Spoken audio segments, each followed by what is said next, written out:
నాలుగు ఆ మహిపాల నన్ను రక్షించు రక్షించన్న కేకలు వినబడ్డాయి. అందుకోసమని ఆ మునిపల్లెలో ఆ దమయంతికి ఇచ్చినటువంటి వాక్కు నిజం కావాలని అది నలుడికి కూడా వర్తిస్తుంది. కాబట్టి ఇప్పుడు అకస్మాత్తుగా మళ్ళీ ఇక్కడ ఒక పెద్ద సమస్య వచ్చి పడ్డది.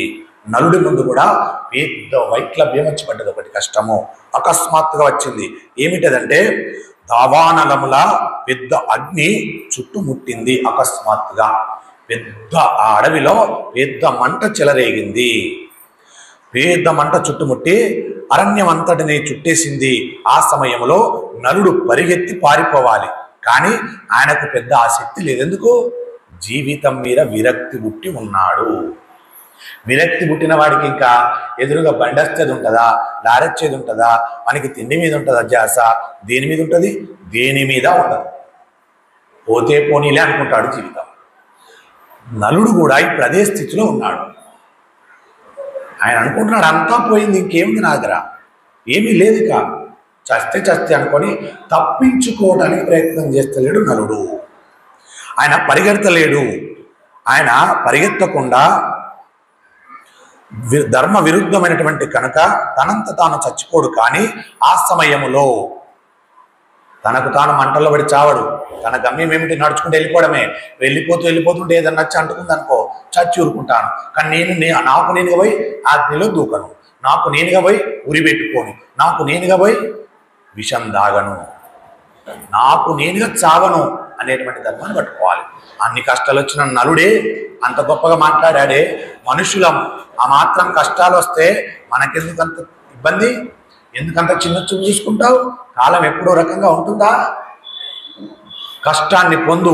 నువ్వెన్ని పాపాలు చేసినా కష్టం తీరగానే సుఖం వచ్చేస్తుంది. తగు జాగ్రత్త అని చెప్తుంది మానవ జన్మానికి. కాబట్టి ఆయన ఆ సమయంలో అలా చిన్నగా నడుస్తూనే ఉన్నాడు. నడిచే సమయంలో ఒక పిలుపు వినబడ్డది అతనికి, ఒక మాట వినబడ్డది. ఏమిటంటే, ఓ మహిపాల నన్ను రక్షించు రక్షించు అన్న కేకలు వినబడ్డాయి నలుడికి.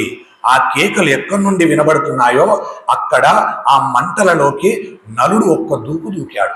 అలా పెద్ద దావనంలా చుట్టుకొని మంట, అగ్ని. ఆ అగ్నిలోంచి ఓ పిలుపు వినబడ్డది, నన్ను రక్షించు రక్షించంటే నలుడు ఒక్కసారి ఆయన పరమధర్మాన్ని పట్టుకున్నాడు. పరధర్మాన్ని పట్టలేదు, పరమధర్మాన్ని పట్టుకున్నాడు. ఎక్కడ పరమధర్మం అయింది ఇది? ఆ మంటల్లో ఏదైతే ఒక పిలుపు వచ్చిందో, ఇప్పుడు తను చచ్చినా పర్లేదు కానీ దాన్ని కాపాడాలి అనే దానికి పరమధర్మం అయిపోయి తన ఆ మంటలోకి దూకేశాడు. చూస్తే అక్కడ పెద్ద పాము ఒకటి చుట్టలు చుట్టలు చుట్టుకొని ఆ మంటల మధ్యలో కాలిపోవడానికి సిద్ధపడుతూ ఎటు తప్పించుకోలేక పడగలు విప్పి అటు ఇటు కొట్టుకుంటుంది, పిలుస్తుంది.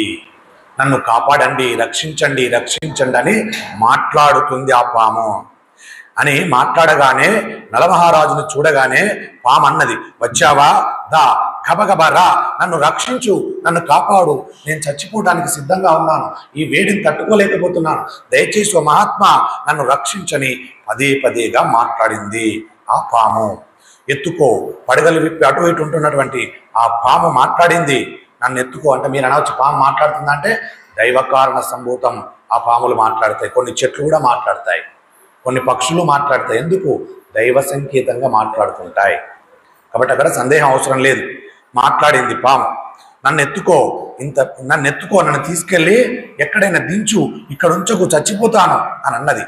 అంటే ఇంత పెద్దగా ఉన్న నన్ను ఎలా ఎత్తుకుంటానని అనుకుంటున్నావా? ఓ మహిపాల, నన్ను ఎలా ఎత్తుకుంటానంటున్నావా? ఇప్పుడు నీవు నీ చేతితో పట్టుకోగలిగినంత చిన్న పామునైపోతాను. అంటే ఆమె దగ్గర శక్తి ఉంది అని అర్థం. పాము దగ్గర నేను చిన్న పామునైపోతాను, నేను నాగకుమారుడిని, నాకు సెగకి క్షోభ పడిపోయాను, ఈ సెగ తట్టుకోలేకపోతున్నాను నేను, నన్ను ఎలాగైనా తీసుకువెళ్ళి ఏదైనా సరోవరం చెంతన దించు, దయచేసి నన్ను కాపాడు అని వేడుకున్నది. వేడుకుంటప్పుడు వెంటనే ఆయన నలుడు ఆ పాముని రెండు చేతులతో అమాంతం పట్టుకొని మంటల మీద నుంచి దూకి ఆ సరోవరం దగ్గరికి వెళ్ళాడు. వెళ్ళి దానిని కింద పెట్టబోతున్నాడు. అంత పెద్ద విషసర్పాన్ని పట్టుకొచ్చి ఆ సరోవరం దగ్గర తీసుకొచ్చి అక్కడ పెట్టబోతున్నాడు నలుడు. అప్పుడు ఆ పాము మాట్లాడుతుంది. ఏమనంటే, నన్ను కింద పెట్టకు, 10 అడుగులు లెక్క పెట్టి 10వ అడుగు దాటగానే కింద పెట్టు అంది ఆ పాము. అంటే ఆయన లెక్క పెట్టుకుంటూ 10 అడుగులు ముందుకు వేశాడు.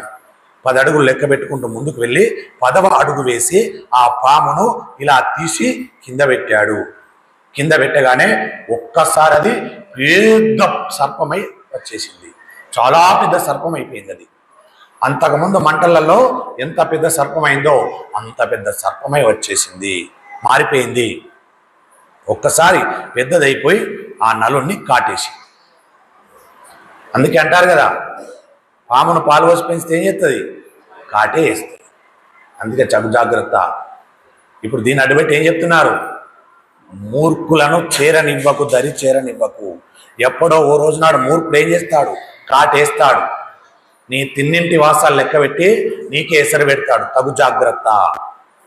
ఎంతవరకు నమ్మన్నో అంతవరకే నమ్ము. అతిగా నమ్మావా ఇలానే ఉంటాయి. నమ్మక ద్రోహాలు ఎక్కడుంటాయి? మనల్ని చెడగొట్టేవాడు ఏ పక్క ఊరి నుండో పక్క రాష్ట్రం నుండో రాడు.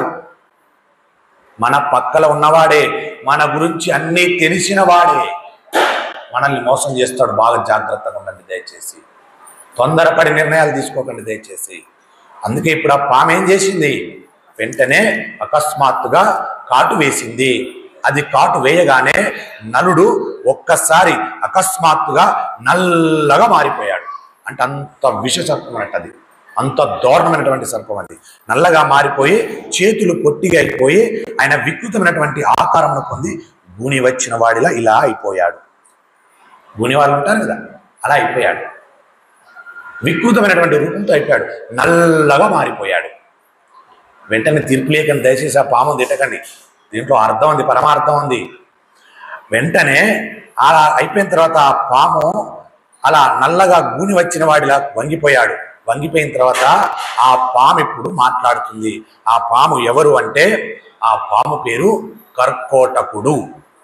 ఆ కాటు వేసినటువంటి పాము కర్కోటకుడు అనే పాము. ఆయన అన్నాడు, కర్కోటకుడు మాట్లాడుతున్నాడు ఇప్పుడు. నేను నీకు కావాలనే ఇటువంటి రూపమును కల్పించాను.